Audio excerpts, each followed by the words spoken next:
For better, for worse, for richer, for poorer, those are the vows couples make. But when it comes to money, that wedding day promise may be hard to keep. Tonight, I talked with local financial professional Mike Kojonen about the 4 financial vows to make or renew with your significant other.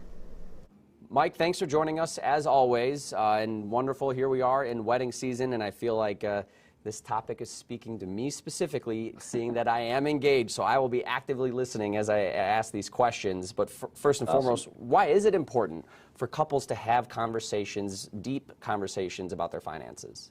Yeah, especially before you tie the knot. These are important conversations to have. You get everything out on the table, full disclosure. So no surprises will happen. It's going to make that relationship so much better.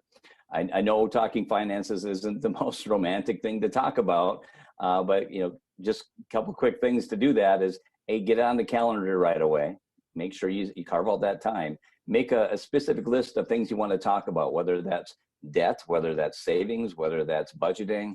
And then, you got to set the mood. And setting the mood on finance is a little bit different. Put away your devices, put away your phone, shut off the TV, just be present, be there, and then talk about these important items about your finances.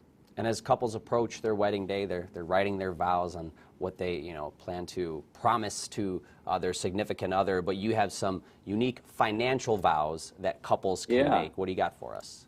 Yeah, let's first vow to communicate.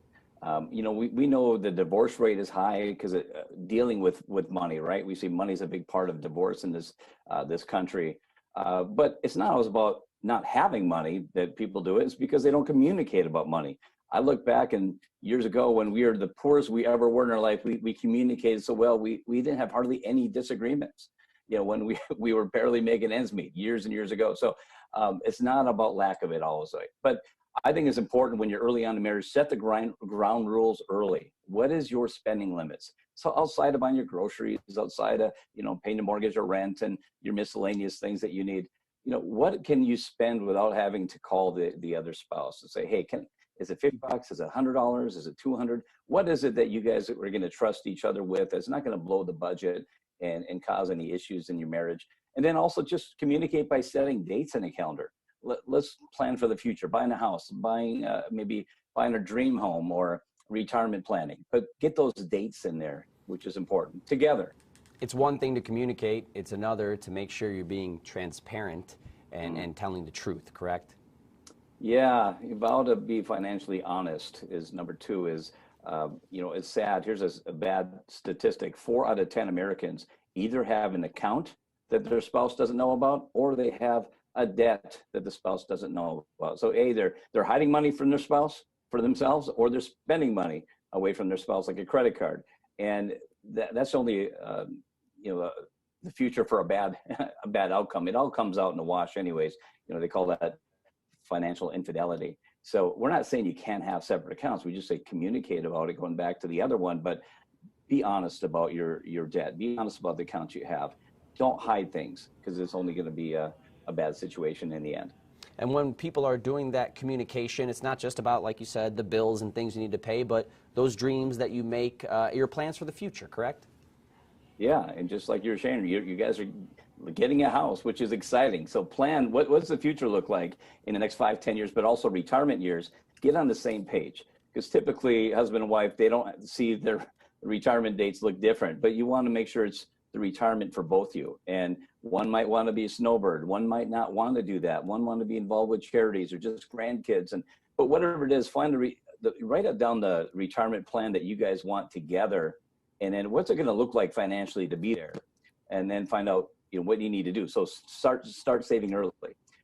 If you start saving at 25 rather than 35, you're going to have almost twice as much money if you're putting away the same amount of money for retirement. So the earlier you can do it, the better.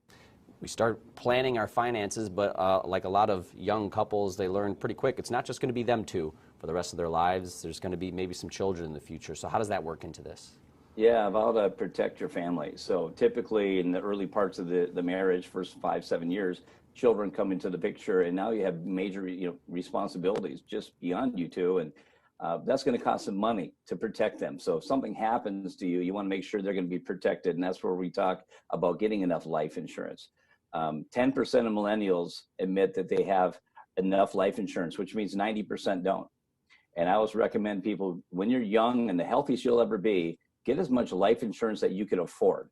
Because what we're finding is people in their 20s, they get some life insurance, and then 30s, they make more money, have more responsibility, more debt, and more children, and they want to increase it. And then you pay more because you're older now, your health's not as good. And then you get some more in the 40s. It just gets to be more expensive. So get as much as you can afford when you're young and healthy. Talking finances can be a difficult conversation at times, but it looks like with these tips, we can make that a little bit easier for people and make it normalize it a little bit more. Yeah, I hope so. Just be present, get it on the calendar, and do something about it. Just set a good habit of talking about finances. Got it. Thank you so much, Mike. We appreciate it. Yeah, you're welcome, Jeff. Congratulations, too. Thank you. You'll find more money advice from Mike on WCCO.com.